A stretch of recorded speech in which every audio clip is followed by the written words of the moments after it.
ভয় পেয়ে যাবে না তো চেঁচানিতে। আরে দেখ ঘরটা অত সুন্দর, আমার 10 বছর পুরনো ইয়েটা, পুরো ঘরে কাঁচের টুকরো। এই ঘরটা বন্ধ করো এখন, ইমিডিয়েট। ঘরটা বন্ধ করো। ওই ঘরে আপেলের আর কলার ট্রেটা আছে, আমি জানতামই না। এইখানে ছিল, আমি ওই ঘরে রেখেছি কারণ ও এসে। আমি জানি তুমি রান্নাঘরে রেখেছো, বললে না? ওখানে অলরেডি অর্ধেক ঢুকে তুই গেছে। চুপ করে হাসছে। হ্যাঁ চলুন যা গিয়ে একটু দেখে আসি। তুমিও ভুলে গেছিলে সুন্দরী। ও মা!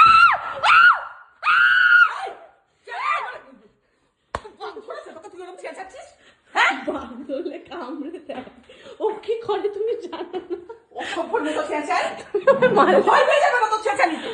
আরে ও আমার ওখানে ঠেসে ধরে গুতাচ্ছে, তাতে কোনো যায় আসে না। আমার মা আমাকে মারলো কারণ আমি চিল্লাচ্ছি তাই। এমনি এটা ছিল নিয়ে যেত। তুই বেশ ভয় না কি হয়ে গেছে তোদের বুঝি, পেতনির মতো চেঁচায়। আর সুন্দরী আসো মা,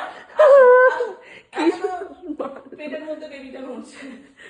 এ সুন্দরী, তুই আমাকে ওইখানে যদি ঠেসে ধরে আমার পেটে দুখানা ঘিপ ঘিপ করে গুঁতো দেয়, আমি কোথায় যাব? দে তুমি ভেবে দেখেছো এটা কোনোদিনও? আসো একটু শান্ত হয়ে গেছে। আর ওইদিকে কাঁচ। বাবা সাবধানে। আসো আসো আসো, চুপ করে দাও। আসো, আমি এখানে এই কোণেই ঠিক আছি বাবা। কি আমার ভেঙে দিলি তো অত পুরনো আমার ইয়েটা।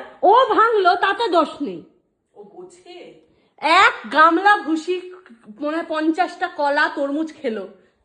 ও খেলে ও তো ওরকম করবে। ও এখন ওখানে দাঁড়িয়ে থাকবে। ও ভাবছো না আপেলের একটা ভান্ডার আছে।